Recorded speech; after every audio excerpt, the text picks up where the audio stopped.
When all her tears, threats, and schemes failed, Sumit's mother decided to wage one final posthumous war, a war on his future. For years, we watched the agonizing saga of Sumit and Jenny, a battle of love against tradition, of a son against his parents. We saw the heartbreak, the ultimatums, the slow grinding process of acceptance that never truly felt like acceptance. We thought the war was over when Sumit and Jenny finally married. We thought, perhaps naively, that time would heal the deep, gaping wounds in the family fabric. We were wrong. The final battle was never meant to be fought face to face. It was designed to be a devastating, silent strike from beyond the grave, a final checkmate in a game Sumit never even knew he was still playing. The ultimate revenge, delivered with the cold, undeniable finality of a legally binding document. What you are about to hear is a story that has been pieced together from whispers, from confidential sources, from an insider so horrified by what they witnessed that they felt compelled to break their silence. This is not just a recap. This is an exclusive report on the ultimate inheritance ultimatum.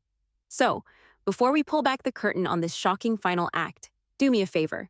If you believe that family drama is the most compelling story of all, hit that like button. If you're ready for the truth, subscribe to the channel and ring that notification bell, because you are not going to want to miss a single update on this developing story. This is the secret history of Sahna's final revenge. To understand the sheer calculated brilliance of this final move, we have to rewind the tape. We have to go back to the very beginning and understand the ground on which this war was fought. This was never just about a mother disliking her son's choice of partner. This was about the collapse of an entire world, a world of tradition, societal expectation, and legacy. In India, a marriage is not the union of two people. It is the alliance of two families. It is a social contract, a promise of continuity, a vehicle for securing the family's future through grandchildren who will carry on the name and the heritage. Sahna and Anil were not just parents. They were custodians of this tradition. Their sons, Amit and Sumit, were the vessels through which this legacy would flow. Amit, the dutiful son, followed the path. He married, he provided a grandchild, he fulfilled his role in the great cosmic play of family duty. He secured his branch of the family tree. Sumit, however, chose a different path. He chose love, a love that, in his parents' eyes, was a wrecking ball aimed at the very foundations of their world. Jenny Slatton, a woman from a different country, a different culture, and most critically, a different generation, was not just an unsuitable partner.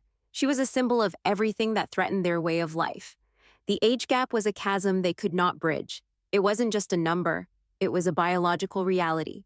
A woman past her childbearing years, in their view, could not fulfill the most fundamental duty of a wife, to provide an heir.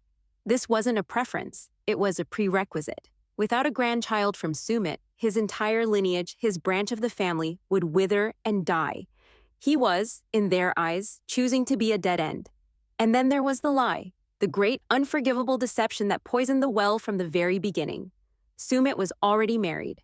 He had entered into an arranged marriage, the very type of union his parents had envisioned for him. He had, at one point, been on the correct path. His love for Jenny, therefore, was not just a matter of poor taste. It was an act of adultery. It brought shame, dishonor, and the scandal of a messy, public divorce. Imagine the humiliation for Sahna and Anil. The whispers from neighbors, the pitying looks from relatives. Their son, their Sumit, had not only chosen a foreign, older woman, but he had done so by betraying a young Indian bride and her family, a family they had made promises to. The divorce itself was a financial and social catastrophe. It cost them dearly, not just in money, but in social standing. It was a public stain on their reputation, a testament to their failure to control their own son. So when Sahna cried, when she threatened, when she declared she would never accept Jenny, it wasn't just melodrama for the cameras. It was the raw, primal scream of a mother watching her son actively dismantle everything she held sacred. Every plea, every tear was a desperate attempt to pull him back from the brink, to save him from himself, to save their family from the oblivion he seemed so determined to embrace. She saw his love for Jenny not as a romance, but as a sickness, a foreign contagion that had infected his mind and turned him against his own blood. He was choosing a temporary selfish happiness over a permanent selfless duty. And for that, she could not and would not forgive him. We all watched them go through the motions, the tense family meetings, the forced civility, the temporary truces brokered by astrologers and mediators. There were moments of hope, glimmers of a possible future where peace could be achieved. But our source, a junior clerk at the prestigious law firm that has handled the family's affairs for 2 generations, tells a different story. According to this insider, who we will call Arjun to protect his identity, the public face of reluctant acceptance was a carefully constructed facade.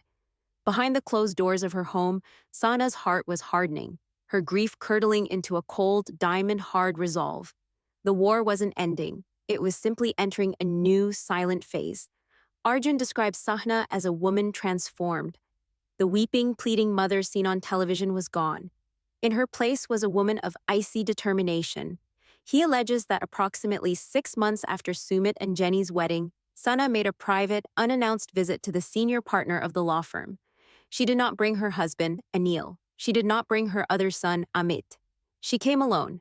This in itself was a significant breach of tradition. A woman of her standing would typically be accompanied by a male family member for such important matters. Her solitary arrival was a statement. This was her business, her decision, and hers alone. According to Arjun, who was tasked with preparing the meeting room and taking preliminary notes, Sana's opening words to the lawyer were chilling and absolute. "My son Sumit is dead to me," she allegedly declared, her voice devoid of emotion. "A son who disrespects his parents, who forsakes his duty, who brings shame upon his family, is no son at all. I have mourned him as if he were already gone. Now I must protect what is left of our family's honor." She was there to do one thing, to rewrite her will. Not a minor adjustment, not a codicil, but a complete and total overhaul of her testamentary intent. She wanted to surgically remove Sumit from her legacy, to erase him not just from her life, but from the future of the family's wealth and assets. The family's fortune, while not astronomical by Western standards, is significant. It consists of property, investments, and a successful family business. Traditionally, upon the death of both parents, these assets would be divided equally between the surviving sons, Amit and Sumit. This is the expected, the normal, the culturally ingrained path of inheritance. The lawyer, a man who had known the family for decades, was reportedly taken aback. He gently tried to reason with her, suggesting a cooling-off period, perhaps a smaller, punitive reduction in Sumit's share. He advised her that such a drastic move could be challenged in court as being made under emotional duress. Sana's response, as relayed by Arjun, was a masterclass in cold fury. She was not emotional, she insisted. She was rational. She had never been more clear-headed in her life. Sumit had made his choice. He had chosen his life with Jenny, a life of love, as he called it. A life, she pointed out, that he would now have to fund entirely on his own. He had abandoned his family, so the family was now, formally and legally, abandoning him. The logic was as simple as it was brutal. But here's where the plan elevates from simple disinheritance to an act of breathtaking strategic revenge. The obvious move would have been to leave her entire share to her other son, Amit. He was the good son, the dutiful son. He had done everything right. Giving him the entirety of her estate would be the logical way to reward his loyalty and punish Sumit's disobedience. But Sahna, in her rage, was thinking on a different level. This wasn't just about money. It was about sending a message that would echo long after she was gone, a message that would be Sumit's final public humiliation. She instructed the lawyer to draft a new will with a very specific, very unusual provision. Her half of the entire family estate, the properties, the shares, the liquid assets, everything that was legally hers to bequeath, was not to go to Amit. Instead, it was to be placed into a trust. This trust would then make a single lump sum donation upon her death. The beneficiary of this donation? A newly established charitable foundation. The name of this foundation, as specified in the legal documents, was the Sahna Singh Foundation for Wronged and Abandoned Indian Wives. On the surface, this is an act of profound, if pointed, philanthropy, a way for a traditional woman to support other women who have been cast aside, to uphold the sanctity of the marriages that her own son had so flagrantly disregarded. It's a noble cause, a way to turn her personal pain into a public good. It makes her look like a saint, a matriarch using her wealth to defend the very traditions her son had attacked. It's a move that is almost impossible to challenge, legally or morally. Who would dare argue against a foundation for abandoned wives? It's a public relations masterstroke, but it is the secret architecture of this foundation, the details hidden in its charter and bylaws, that reveals the true venomous genius of her plan. This was no ordinary charity. This was a weapon. Arjun, our source, only discovered the truth by accident. As a junior clerk, his duties were often menial.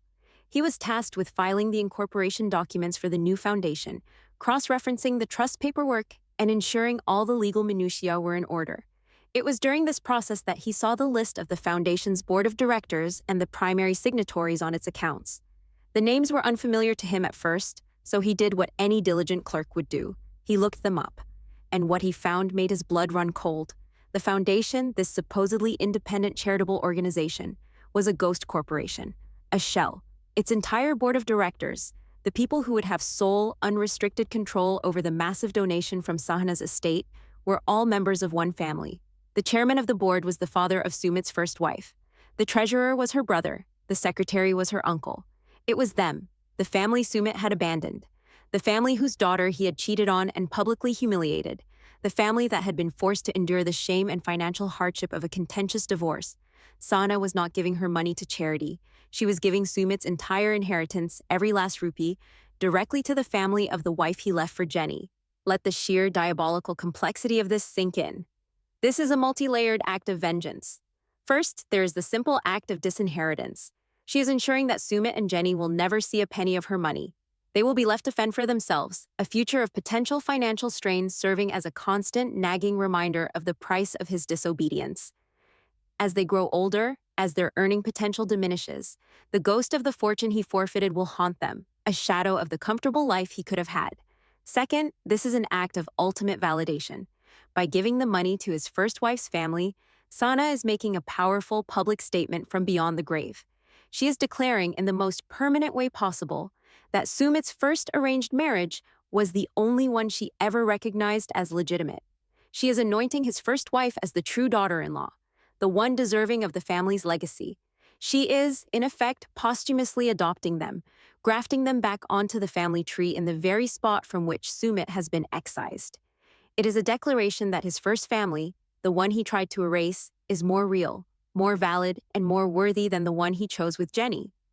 Third, this is an act of profound social and personal justice, twisted and weaponized by her rage. She could never get the one thing she truly wanted from Sumit, a grandchild. It was the source of her deepest pain, the ultimate symbol of his failure. This move is her way of rectifying that failure in the only way she has left. She cannot give Sumit a biological heir, but she can give his first wife, the woman who could have given her grandchildren, lifelong financial security. She is rewarding the potential that was stolen, providing a dowry of sorts, a compensation for the honor and future that Sumit took from their daughter. It is a way of saying, you may have taken my son, but I will honor the daughter you made him abandon. It's a move that simultaneously punishes her son and elevates the woman he wronged, all under the unimpeachable guise of charity. Think of the public nature of this revelation. The will would be read. The charitable donation would become a matter of public record. At first, it would seem like a final, pointed jab at Jenny. But sooner or later, the truth about the foundation's board would come out. The story would be irresistible to the local community, to the media. The son of the wealthy Sahna Singh, disinherited in favor of a charity secretly controlled by his ex-in-laws. The humiliation would be absolute and eternal. Every time someone mentioned the Foundation for Wronged and Abandoned Indian Wives, it would be a direct reference to Sumit's own actions. His personal shame would be institutionalized, memorialized in the very name of the charity funded by his own inheritance. His mother wouldn't just be disowning him, she would be branding him for life as the prime example of the very thing her foundation purports to fight against. And what about Amit, the good son? Why not just give him the money? Because that would be too simple. That would be a private family matter, a simple reward of loyalty. Sahna's goal was not to reward Amit. It was to utterly demolish Sumit. By creating the foundation, she elevates her revenge from a petty family squabble into a grand moral statement. It's not about favoring one son over the other. It's about upholding the principles of duty, honor, and tradition over the selfish whims of romantic love. By not giving the money to Amit, she makes the act seem less personal and more philosophical. It's a statement about the world and her place in it. Amit will still inherit his father's share, of course. He will be comfortable, but Sahna's share, her legacy, will be transformed into a permanent living monument to Sumit's betrayal. Arjun, our source, was so horrified by the cold, calculated cruelty of the plan that he wrestled with his conscience for months. He saw the pain in the family, but this felt different. This was a posthumous trap, a landmine set to detonate years in the future, long after Sahna was gone and unable to see the devastation it would cause. He describes the final signing of the will as a somber, almost religious ceremony. Sahna was dressed in a formal sari, her demeanor calm and resolute. She signed the document with a steady hand, her signature a final, elegant slash of the knife. As she left the office, she allegedly turned to the senior partner and said, "Now, my work is done. Justice will be served, in this life or the next." And so the trap was set. The legal document, a testament to a mother's undying rage, was sealed and filed away, a ticking time bomb waiting for the inevitable. Meanwhile, life for Sumit and Jenny went on. They settled into their married life, believing the worst of the family conflict was behind them. They likely assumed that, with Tempan, Sana's anger would soften. That perhaps on her deathbed, there would be a moment of reconciliation, of forgiveness. They might have even harbored a secret hope that, in the end, a mother's love for her son would conquer all. They might have imagined a future where, after his parents' passing, their financial struggles would be eased by a modest inheritance, allowing them a comfortable and secure old age. They had fought so hard for their love, and they believed they had won. They had no idea that the final decisive battle had already been fought and lost, in secret, in a lawyer's office, on a piece of paper that held the power to ruin their future. They were living on borrowed time, in a fool's paradise, completely unaware of the chilling reckoning that awaited them. The years would pass. The sharp edges of the conflict would perhaps dull with the routines of daily life. Sumit and Jenny would navigate the challenges of their age-gap marriage, the cultural differences, the financial pressures. They would grow older together, their love story a testament to their persistence. Sahna and Anil would also grow older, their disappointment a constant low hum in the background of their lives. There might be occasional, stilted family gatherings. Holidays are celebrated with a palpable tension in the air, a surface-level peace maintained for the sake of appearances. Sumit might have mistaken this quiet for forgiveness, this silence for acceptance. He would have been tragically, devastatingly wrong. Sahna was not forgiving. She was waiting. Her revenge was not a hot-blooded act of passion. It was a cold, patient, meticulously crafted dish best served from the grave. The sheer psychological cruelty is what sets this alleged plan apart. It's a revenge that feeds on hope. It allows Sumit and Jenny to build a life, to believe they have weathered the storm, only to pull the rug out from under them at their most vulnerable moment. The reckoning is designed to come not in their youth, when they have the energy to rebuild, but in their later years, when they are looking for peace and security. It's a final lesson from a mother to her son. You chose this path, now you will walk it to its bitter end. Your choices have consequences that will follow you for the rest of your days. Let's dissect the legal brilliance, the almost unassailable fortress Sahna has constructed. By framing it as a charitable donation, she makes it incredibly difficult to contest. If Sumit were to challenge the will, what would be his argument? That his mother was of unsound mind? The meticulous, complex nature of the scheme would be presented as evidence of her sharp, calculating intellect. That he was unfairly cut out? Indian inheritance law, especially concerning ancestral versus self-acquired property, can be complex, but a well-drafted will specifying the disposal of one's personal share is formidable. But the true barrier is the court of public opinion. He would have to sue a charity for wronged and abandoned wives. He, a man who left his first wife for another woman, would have to stand in court and argue that he deserves the money more than the very class of women his own actions represent.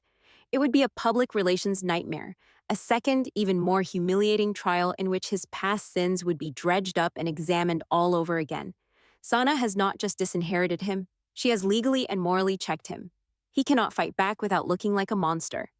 And the message to Jenny is just as brutal, though unspoken. Every rupee that goes to that foundation is a rupee that Jenny will never have.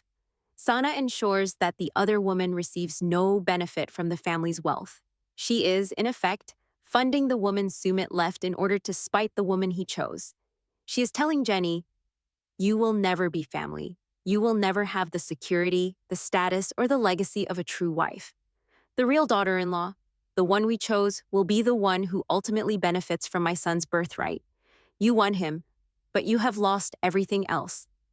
It's a way of ensuring that even in marriage, even after years together, Jenny will always remain the outsider, the usurper who cost her husband everything. The financial strain the decision would cause would be a constant source of potential friction in their marriage, a seed of resentment planted by Sahna that could one day bloom into a bitter flower. She would be attacking their union long after her own death. The silence from the insider Arjun was born of fear. Fear of losing his job, of being blackballed in the legal community, but it was also, he claims, born of a sliver of pity for Sumit. He had witnessed the creation of a perfect, inescapable trap. He knew that one day, a man he had never met would walk into an office expecting to hear the final wishes of his mother, and would instead have his entire world detonated. He knew that the pain of her death would be immediately compounded by the ultimate act of maternal rejection. It was a burden of knowledge that weighed on him, a secret that festered. He is coming forward now, he claims, not to change the outcome. The legal document is ironclad, but to put the story out there, to prepare the world for the shocking truth that is yet to come. He believes that sunlight is the only disinfectant for a secret this dark. This is the first part of the story, the meticulous construction of the perfect revenge. It is a tale of a mother's love twisted into a weapon of immense destructive power. It is about how the deepest wounds are not inflicted with shouts and threats, but with the quiet scratch of a pen on a legal document. It is a plan that weaponizes tradition, charity, and the law itself to deliver one final, devastating blow. The groundwork has been laid. The players have taken their positions on the board. The will is signed and sealed, a specter haunting a future that Sumit and Jenny believe to be secure. The first part of this saga ends here, with the quiet confidence of a matriarch who knows she has already won the war. The only thing left is for the final tragic act to play out. The second act of this tragedy begins not with a bang, but with the slow, inevitable passage of time. Imagine Sumit and Jenny, 10, maybe 15 years into their marriage. The 90-day fiance cameras are a distant memory, a strange chapter from their youth. They are no longer a controversial headline, but just another middle-aged couple navigating life. The initial passion has settled into a comfortable companionship, their lives woven together by shared experiences and the quiet rhythms of domesticity. Perhaps they run a small business together, a cooking school, or a local cafe, pouring their joint efforts into staying afloat. The financial struggles, a constant theme in their story, have likely not disappeared. They live a modest life, a life built on their own two hands, a fact that Sumit may even have come to wear as a badge of honor. He chose love over money, and he is living with that choice every single day. He would have made peace with his parents, or so he would believe. The relationship with Sahna and Anil would have evolved into a kind of gentle, distant truce. The outright hostility would have faded, replaced by a formal, polite reserve. Visits would be dutiful, conversations shallow, avoiding the deep cracks in their foundation. Sahna, in her old age, might even have shown moments of what could be mistaken for tenderness. A kind word here, a small gift there. Sumit, desperate for his mother's approval, would have clung to these moments like a lifeline. He would have told himself and Jenny that his mother was finally coming around, that in her heart she had found a way to forgive. He would see her quietness not as the patient calm of a predator, but as the peaceful resignation of an elder. This period of false peace is the cruelest part of the setup. It is the lull before the storm, the fattening of the lamb before the slaughter. Sahna would be allowing him to believe he had won her over, all the while knowing the devastating truth locked away in a lawyer's safe. Then, the inevitable day comes. The news of Sahna's passing arrives. It would be a moment of genuine grief for Sumit. Despite everything, she was his mother. The years of conflict would melt away, leaving only the raw, uncomplicated sorrow of a son who has lost a parent. He would mourn the mother she was, and perhaps even more, the mother he always wished she could have been. Jenny would be by his side, a supportive wife, her own complicated feelings about Sahna secondary to her husband's pain. In this moment of grief, the last thing on Sumit's mind would be inheritance. He would be consumed with funeral rites, with family obligations, with the sheer emotional weight of the loss. A week or two later, the call would come from the family's law firm. A somber-voiced lawyer requests a meeting with both brothers, Sumit and Amit, for the reading of the will. It's a formality, a necessary piece of administration in the wake of a death. Sumit would likely feel a sense of trepidation, but also a flicker of hope. Perhaps his mother's final words, her last will and testament, would contain a message of reconciliation, a final acknowledgement of him as her son. He might imagine a clause leaving him a sentimental item, or a small sum of money, a token to show that, in the end, love had prevailed. He and Jenny might have a quiet conversation the night before, speculating about the future. Perhaps this inheritance, whatever it might be, would be the thing that finally gives them some financial security. It could help them expand their business, or buy a more comfortable home, or simply provide a cushion for their old age. The inheritance represents not just money, but a final posthumous acceptance. The scene is set, a wood-paneled law office, smelling of old paper and leather. Sumit and Amit sit on one side of a large, polished desk. The lawyer, a younger partner who has taken over from the old family retainer, sits opposite them. A sheaf of documents laid out before him. Anil, the patriarch, might be there, his face a mask of weary sadness, already aware of his late wife's final wishes. The lawyer begins with the usual legal boilerplate, his tone formal and detached. He confirms the identity of the deceased, the date of the will, and its legal validity. He reads through the initial clauses, the appointment of Amit as executor, the distribution of personal effects. The tension in the room is thick enough to cut with a knife. The lawyer then clears his throat, a subtle sign of the difficult territory ahead. He addresses his father's portion of the will first. As expected, Anil's share of the family assets is to be divided equally between his two sons, Amit and Sumit, upon his death. A wave of relief might wash over Sumit. It is traditional, it is fair. His father, at least, has not cut him out. He is still recognized. He glances at Amit, who gives him a solemn, perhaps even sympathetic nod. The worst, he thinks, is over. Then the lawyer picks up the second document. Now, he says, we turn to the last will and testament of your mother, Sahna Singh. He begins to read. He details her assets, her share of the properties, her investments, and then he arrives at the critical clause. He might pause, look up at Sumit over the top of his spectacles, and then continue reading in a steady monotone. All of my worldly assets, including all property real and personal, I bequeath not to my sons, but to a trust, to be administered by my executor. This trust shall have one sole directive. Upon my passing, its entire contents are to be disbursed as a single charitable donation to an organization dedicated to upholding the sanctity of traditional Indian marriage and providing aid to those women who have been its victims. A confused silence would fill the room. Sumit would stare at the lawyer, trying to process the words. A charitable donation? All of it? He might look at Amit, whose face is unreadable. He might look at his father, who refuses to meet his gaze. It's a shock, a deep and painful rejection, but the full scope of it has not yet landed. To be disinherited in favor of a charity is a slap in the face, a public declaration that a cause was more important to his mother than her own son. The pain of that alone would be immense, but the final devastating twist is yet to come. The beneficiary of this donation, the lawyer continues, his voice unwavering, is to be the Sahna Singh Foundation for Wronged and Abandoned Indian Wives. The name hangs in the air like a poisonous fog. It is so specific, so pointed. It is a direct, undeniable reference to him. It is his mother's final judgment on his life, his marriage, his choices. The room would begin to spin for Sumit. The blood would drain from his face. This isn't just disinheritance. This is a posthumous character assassination. His mother has used her death to publicly brand him as a man who wrongs and abandons women. But even then, even in that moment of supreme humiliation, he does not yet know the full truth. He doesn't know who is behind the foundation. Perhaps it would be Amit, in a moment of pity, who reveals the final piece. Or maybe Sumit, in a daze, would ask the lawyer for more information about this foundation he has never heard of.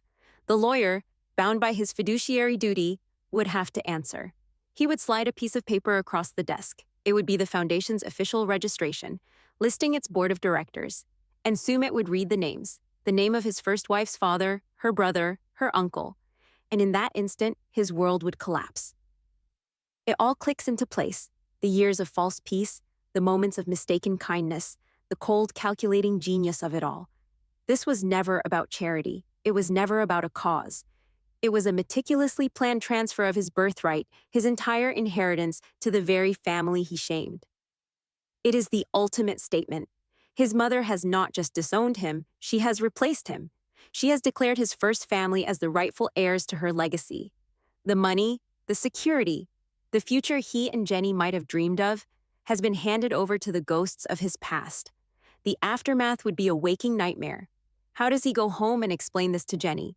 How does he tell the woman he loves that his mother's final act on this earth was to ensure their financial hardship while simultaneously enriching the family of the woman he left? The news would shatter the fragile peace of their lives. It is a rejection so profound, so absolute, that it would call everything into question. The financial blow would be crippling, but the emotional devastation would be infinitely worse. It is a final, eternal message from his mother. You made the wrong choice. You are not my son. Your life with this woman is illegitimate. I will honor the family you destroyed, not the one you built. The story would inevitably leak. The sheer Shakespearean drama of it would be too juicy to contain. The community would be set ablaze with gossip. Sumit would become a pariah, a walking cautionary tale. He would be the man whose own mother publicly and financially backed his ex-wife's family over him. Every sympathizing look from a stranger, every whispered conversation that stops when he enters a room, would be a fresh stab of the knife. The Sahna Singh Foundation would become a local institution, its good works a constant public reminder of Sumit's personal disgrace. He would have to see the legacy of his mother's hatred every day, in newspaper articles praising the foundation's work, at charity events he could never attend. His inheritance would be used to build schools, to fund shelters, all in the name of the woman he wronged, all of it a monument to his mother's unforgiving rage. For Jenny, the pain would be just as acute, if not more so. This is the ultimate invalidation of her, of their marriage, of their love story. Sahna's will is a declaration that Jenny is and always will be worthless in the family's eyes. She is the foreign woman who stole a son and destroyed a family, and this is her punishment. The financial strain would test their bond in ways they never imagined. Every bill they struggle to pay, every small luxury they have to forgo, would be a reminder of the fortune that was snatched away by a dead woman's hand. Sahna's ghost would become a third person in their marriage, a constant, malevolent presence, her final act of vengeance an ongoing source of stress and potential resentment. Could their love, which has already endured so much, survive this final, ultimate test? Sahna has wagered her entire fortune that it cannot. This is the reckoning, the chilling final image of Sumit and Jenny, older, grayer, worn down by life, staring at a legal document that represents the final, unrebuttable word on their lives. There is no appeal. There is no negotiation. The judgment has been rendered from a place beyond argument, beyond reason. It is the culmination of a decade of pain, condensed into a few perfectly crafted legal clauses. Sumit's disobedience did not just cost him his mother's approval.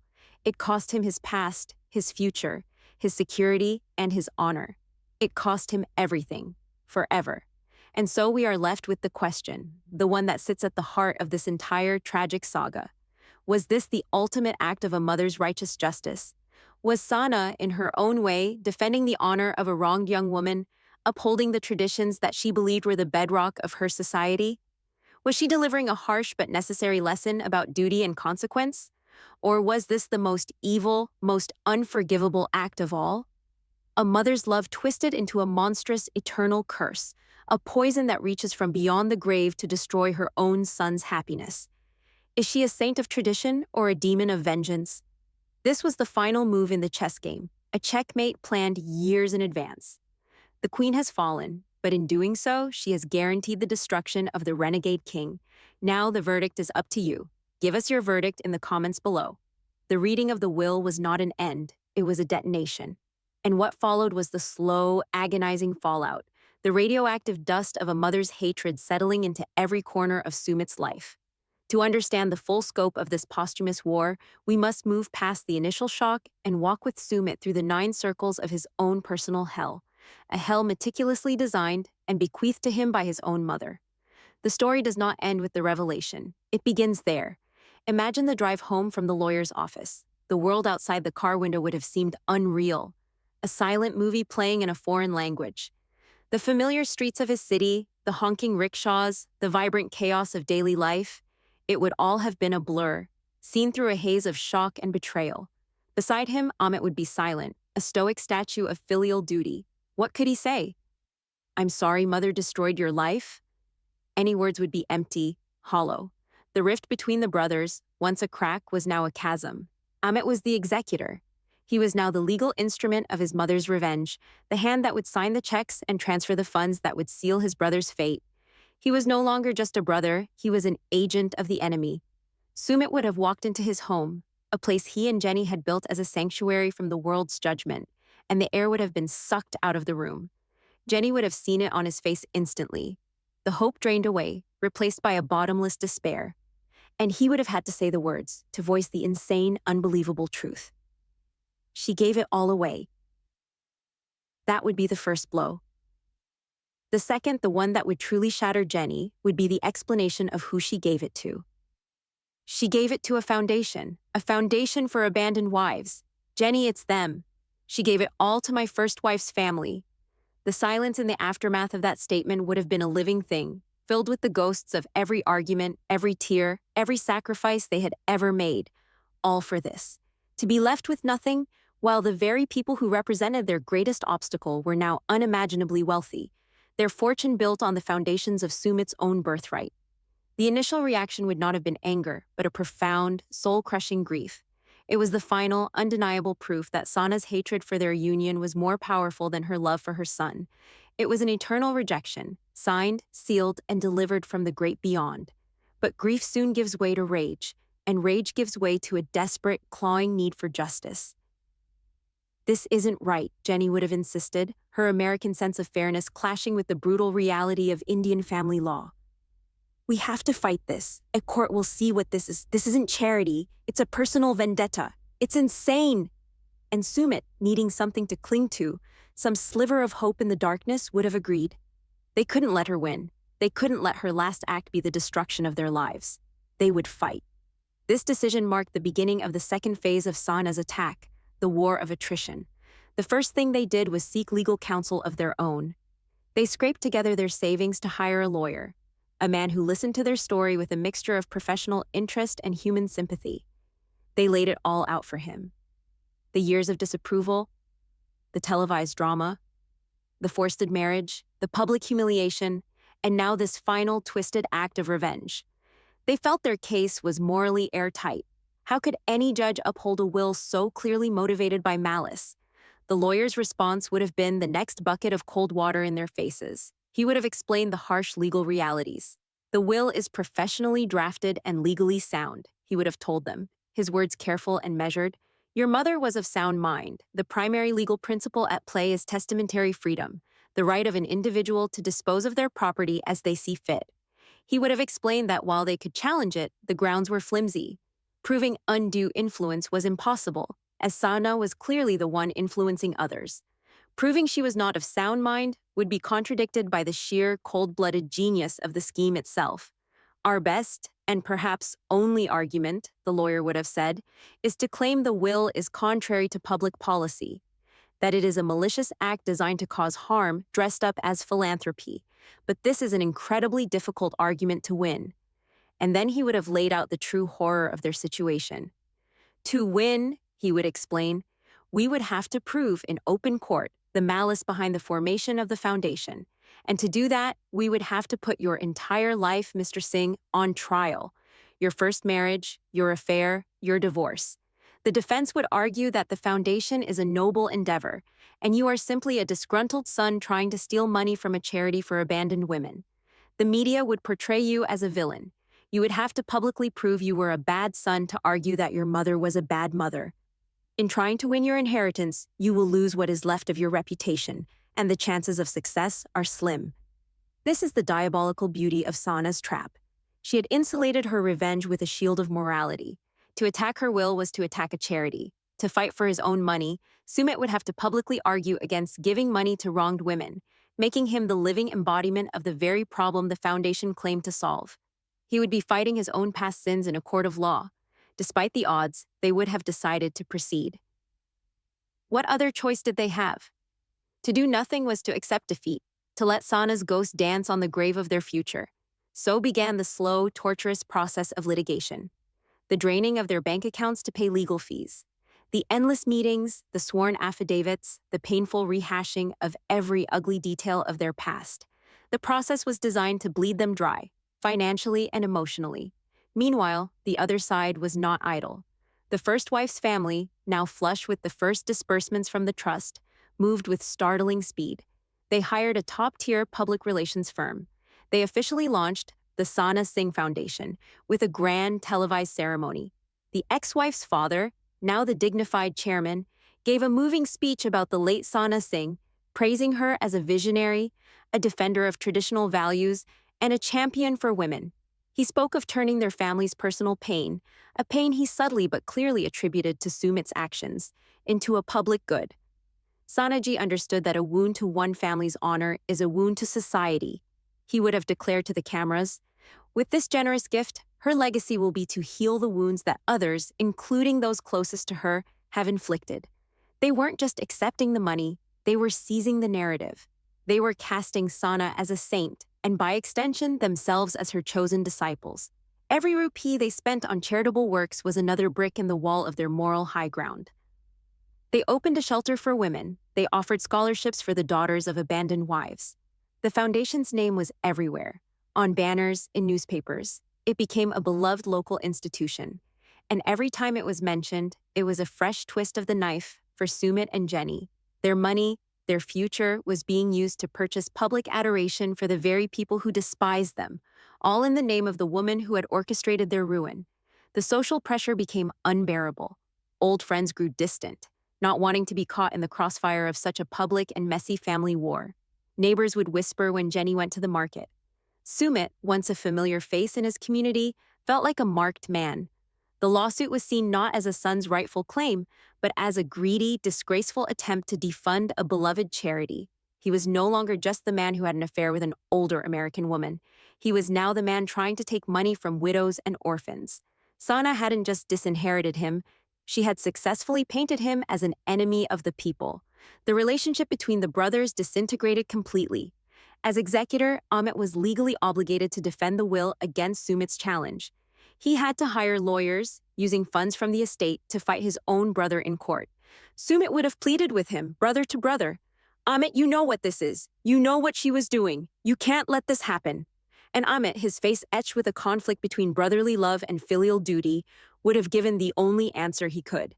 "I am the executor, Sumit. My duty is to her will. She made her wishes clear. My hands are tied." Whether Amit secretly agreed with his mother, or whether he was simply a man trapped by tradition and his legal obligations, the result was the same. The two brothers, who had grown up in the same house, were now on opposite sides of a courtroom, their relationship another casualty of their mother's war. The strain on Sumit and Jenny's marriage became immense. The constant stress, the dwindling finances, the public humiliation, it was a perfect storm designed to tear them apart.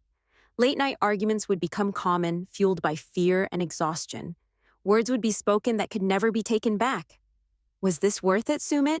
Jenny might have whispered in a moment of despair. "Was everything we've lost worth it?" And Sumit, looking at the lines of worry etched on his wife's face, a wife who had given up her country and her family for him, would have been consumed by a guilt so profound it was like a physical weight on his chest. He had promised her a life of love, and instead, he had delivered a life of struggle and shame.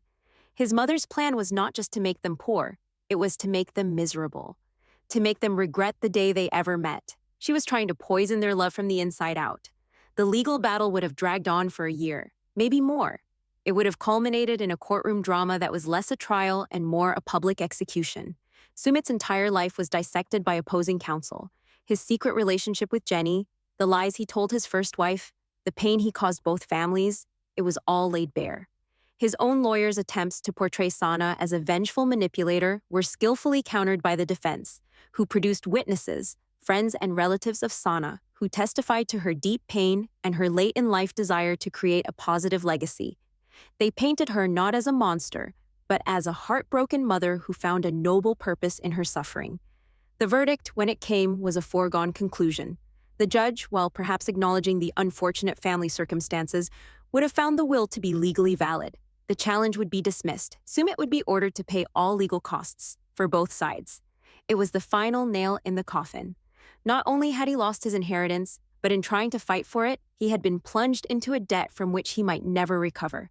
He had lost the war, lost his reputation, and lost the last of his money. Sahna, from her grave, had achieved total victory. And so we are left with the final chilling tableau. Sumit and Jenny, now truly alone, their savings gone, their social standing destroyed, their family ties severed. They have nothing left but each other, in a small rented house filled with the ghosts of what might have been. The foundation bearing Sahna's name would thrive, a permanent, glittering monument to her victory. The ex-wife's family would be elevated to a new level of social prominence, reborn as philanthropists on the back of Sumit's legacy. Did Sahna's plan succeed in destroying their love? This is the final unanswered question. Perhaps it did. Perhaps the weight of the bitterness, the resentment, and the endless struggle finally crushed the bond they had fought so hard to protect. Perhaps they ended their days in poverty and regret, a living testament to a mother's curse. Or perhaps, in the ultimate act of defiance, it did not. Perhaps, stripped of everything, they discovered that their love for each other was the only thing that truly mattered. Perhaps they found a strange, hard-won peace in their quiet life, proving that her money and her hatred could destroy their future, but it could not destroy their souls. This is the legacy of the inheritance ultimatum. It was not a single act, but a lifelong campaign. A war waged with tears, with silence, with lawyers, and finally with the unassailable power of a last will and testament. It was a mother's final, desperate move to control her son's life, a move so perfectly executed that its consequences will ripple through generations. A story of love, betrayal, and a revenge so cold, so absolute, it reached from beyond the grave to claim its final, bitter victory. The board is now cleared, the game is over. The question that remains for all of us is not who won, but at what cost. A son's future, a family's honor, and a mother's soul. You have heard the whole story. You have seen the evidence and the devastating aftermath. Now, you be the judge. Cast your final vote in the comments.